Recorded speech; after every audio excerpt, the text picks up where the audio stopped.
नमस्कार साथियों। आज हम लोग पर्यावरण के अंतर्गत कुछ महत्वपूर्ण प्रश्न उत्तरों को देखा जाएगा। आज का चैप्टर है पारिस्थितिकी। पहला प्रश्न दिया है, इको मार्क उन भारतीय उत्पादों को दिया जाता है जो शुद्ध एवं मिलावट रहित हो, प्रोटीन समृद्ध हो, पर्यावरण के मैत्रीपूर्ण हो। इस प्रश्न का उत्तर क्या होगा?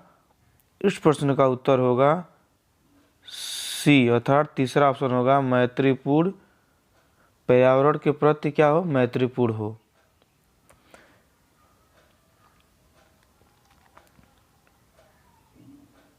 फिर प्रश्न दिया है,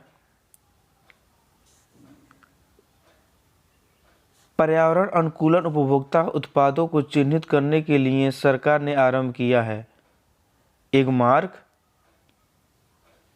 eco mark, ISI mark, water mark. तो पर्यावरण की बात कर रहा है, पर्यावरण अनुकूल उपभोक्ता की बात कर रहा है, तो हमारा क्या होगा? Eco mark. और एक मार्क क्या होता है? ये खाद्य उत्पादन की शुद्धता से जांच की जाती है एक मार्क में। ये दोनों क्वेश्चन बहुत इंपॉर्टेंट है, एक मार्क और इको मार्क। एक मार्क और इको मार्क कई बार ये यूपी टेट में आ चुके हैं। फिर प्रश्न दिया है कि धारणी कृषि का अर्थ है, धारणी कृषि का अर्थ है आत्मनिर्भरता, विश्व व्यापार संगठन मानकों के अंतर्गत कृषि निर्यात तथा आयात कर सकना, भूमि का इस प्रकार प्रयोग की उसकी गुणवत्ता अक्षुण्ण बने रहे। इस प्रश्न का उत्तर देखा जाए तो इस प्रश्न का उत्तर क्या होगा? भूमि का इस प्रकार प्रयोग किया जाए कि उसकी गुणवत्ता क्या बने? अक्षुण्ण बना रहे। फिर नेक्स्ट प्रश्न दिया है, पर्यावरण सुरक्षा अधिनियम को किस अन्य नाम से जाना जाता है? कह रहा है कि पर्यावरण सुरक्षा अधिनियम को किस अन्य नाम से जाना जाता है? छाता विधान, छंडी मुबारक, पर्यावरण विधान, इको संरक्षण नियम। तो इस प्रश्न का उत्तर होगा छाता विधान। क्या होगा? पर्यावरण सुरक्षा अधिनियम को छाता विधान के नाम से भी जाना जाता है। फिर दिया है, पारिस्थितिकी निम्नलिखित के बीच पारस्परिक संबंधों का अध्ययन है। कह रहा है जो पारिस्थितिकी का अध्ययन किया जाता है, किन के बीच के संबंधों का अध्ययन किया जाता है?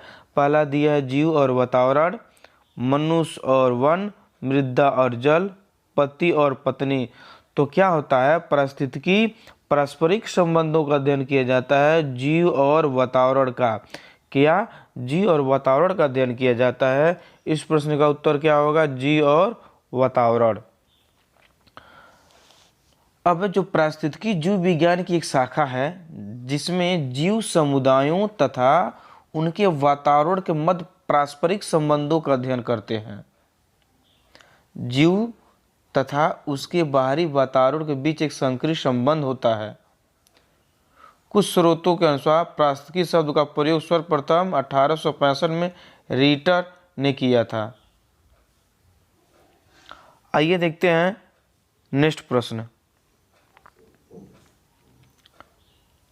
कह रहा है कि पारिस्थितिकी तंत्र की संकल्पना को प्रस्तुत किया था। ये क्वेश्चन बहुत इंपॉर्टेंट है, ये किसी टेट में 3-4 बार पूछ चुका है। कह रहा G Taylor, Huntington, DR Raman, Tansley. तो इस प्रश्न का उत्तर होगा AG टांसले। अब देखिए पारिस्थितिकी तंत्र क्या होता है। तो जी पारिस्थितिकी तंत्र वर्ष 1935 में, कब? 1935 में AG टांसले ने सर्वप्रथम पारिस्थितिकी तंत्र की संकल्पना प्रस्तुत की गई थी। जो AG टांसले महोदय थे वो पारिस्थितिकी तंत्र के भौतिक तंत्रों का एक विशेष प्रकार का होता है कि जिसकी रचना अजैविक और जैविक संगठनों से होता है। जो पारिस्थितिकी तंत्र की रचना होती है वह जैविक और अजैविक संगठनों से होती है। आइए नेक्स्ट प्रश्न देखते हैं। कह रहा है प्राकृतिक कृषि का अन्वेषक थे, प्राकृतिक कृषि का अन्वेषक थे मासानोबु फुफुका, एम.एस. रंगथवा, एम.एस. स्वामीनाथन, इनमें से कोई नहीं। तो इस प्रश्न का होगा उत्तर मसानोबु फुफुका। ये कहाँ के थे? ये हमारे थे जापान के थे। अब फिर नेक्स्ट प्रश्न देखते हैं।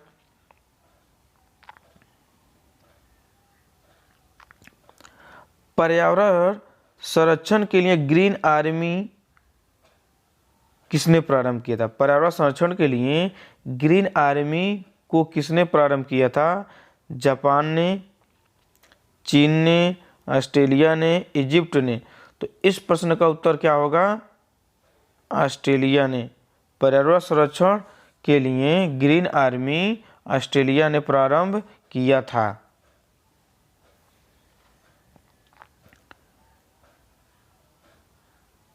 फिर प्रश्न है,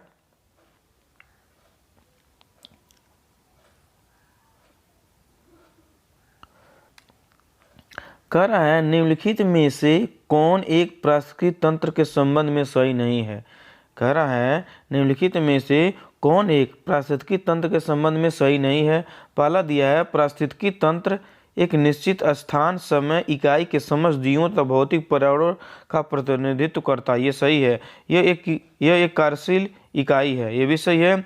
इसकी अपनी एक उत्पत्ति होती है और ये एक बंद तंत्र होता है। इस प्रश्न का उत्तर क्या होगा? यह एक बंद तंत्र नहीं होता, पारिस्थितिकी तंत्र एक खुला तंत्र होता है। फिर नेक्स्ट प्रश्न है कि निम्नलिखित में कौन सा एक कृत्रिम पारितंत्र है? कह रहा है निम्नलिखित में से कौन एक कृत्रिम पारितंत्र है? तालाब, खेत, वन, इनमें से कोई नहीं। तो जो हमारा क्या है? खेत हमारा क्या है? खेत हमारा कृत्रिम पारितंत्र है, अर्थात जबकि बगीचा और मानव निर्मित कृत्रिम पारितंत्र है। ठीक, जो बगीचा होता है और खेत होता है वो मानव निर्मित कृत्रिम पारितंत्र होता है। जो वन होता है, क्या वन, तालाब, झील, ये सब प्राकृतिक पारितंत्र होते हैं। तो इसमें क्या कर रहा है? कृत्रिम तंत्र, अर्थात जो मानव द्वारा निर्मित है। तो खेत क्या है? मानव द्वारा निर्मित है। तालाब है, वन है, झील है, ये सब क्या होता है? प्राकृतिक पारितंत्र होता है। फिर प्रश्न दिया है निम्नलिखित में से कौन सा कृत्रिम पारिस्थितिकी तंत्र है? वही प्रश्न है। कह रहा है निम्नलिखित में से कौन कृत्रिम पारितंत्र है? तो धान का खेत, वन, घास का मैदान, झील। तो वन, घास का मैदान और झील ये सब क्या हैं? प्राकृतिक हैं। क्या है? प्राकृतिक है। लेकिन धान का खेत क्या है? मानव निर्मित, अर्थात एक कृत्रिम पारिस्थितिकी तंत्र है। तो इस प्रश्न का उत्तर क्या होगा? धान का खेत। फिर नेक्स्ट प्रश्न दिया है किसी निश्चित क्षेत्र में प्राणियों की संख्या की सीमा जिसे पर्यावरण समर्थन कर सकता है कहलाती है। जनसंख्या कहलाती है, वहन क्षमता कहलाती है, संख्या या जैव द्रव्यमान पिरामिड कहलाती है, इनमें से कोई नहीं। तो क्या हो जाएगा?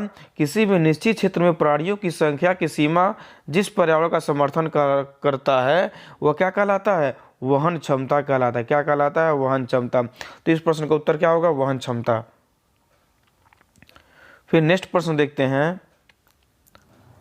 कह रहा है कि कौन सा एक पद केवल जीव द्वारा किए गए दिक स्थान नहीं बल्कि जीव समुदाय उनकी कार्यात्मक भूमिका का भी वर्णन करता है। कह रहा है कौन सा एक पद केवल जीव द्वारा किए गए दिक स्थापन नहीं बल्कि जीव समुदाय उसकी कार्यात्मक भूमिका का वर्णन करता है। तो कह रहा है संक्रमिका अर्थात इकोटोन, पारिस्थितिकी कर्मता व आवास क्षेत्र। तो इस प्रश्न का उत्तर होगा पारिस्थितिकी कर्मता। क्या होगा हमारा? पारिस्थितिकी कर्मता। नेक्स्ट प्रश्न देखते हैं। अब कह रहा है कौन सा एक पारिस्थितिकी तंत्र पृथ्वी में सर्वाधिक क्षेत्र पर फैला हुआ है? मरुस्थली, घास के मैदान, पर्वतीय, सामुद्रिक। तो इस प्रश्न का उत्तर देखा जाए तो क्या है? सामुद्रिक। क्या है? सामुद्रिक, देखिए पारिस्थितिकी तंत्र दो प्रकार का होता है, एक स्थलीय पारिस्थितिकी तंत्र और एक होता है जलीय या सामुद्रिक पारिस्थितिकी तंत्र। पृथ्वी के लगभग 71% भाग पर क्या है, जलीय पारिस्थितिकी तंत्र का विस्तार है, अतः यह विश्व का सर्वाधिक क्षेत्र पर क्या हुआ है, फैला हुआ है। कह रहा है कि पारिस्थितिकी तंत्र दो भागों में बांटा जा सकता है, एक कह रहा है स्थलीय पारिस्थितिकी तंत्र, एक कह रहा है जलीय पारिस्थितिकी तंत्र या समुद्रिक पारिस्थितिकी तंत्र। अगर जल की बात किया जाए पृथ्वी पर तो 71% क्या है, जल है, तो इस कारण सर्वाधिक क्षेत्र पर कौन फैला हुआ है, सामुद्रिक या जलीय पारिस्थितिकी तंत्र सर्वाधिक मात्रा में फैला हुआ है। ये क्वेश्चन यूपी पीसीएस 2014 में आया था। और फिर यही सेम प्रश्न आया था कि बताइए निम्नलिखित में कौन सा विश्व का विशालतम पारिस्थितिकी तंत्र है, तो ये भी आया था यूपी पीसीएस में आया था।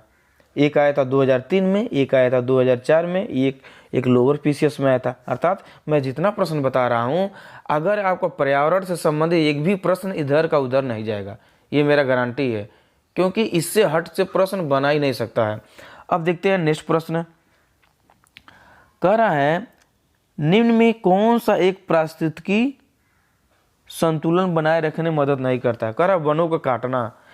क्या कर रहा है, वनों का काटना, वनों का रोपण, वर्षा का जल संचयन, जैव मंडल भारी, ये तीनों क्या है, पारिस्थितिकी संतुलन को क्या करते हैं, बनाए रखते हैं। हमारे पर्यावरण में अगर वनों का रोपण न किया जाए तो हमारा क्या होगा, हमारे ऑक्सीजन की कमी हो जाएगी।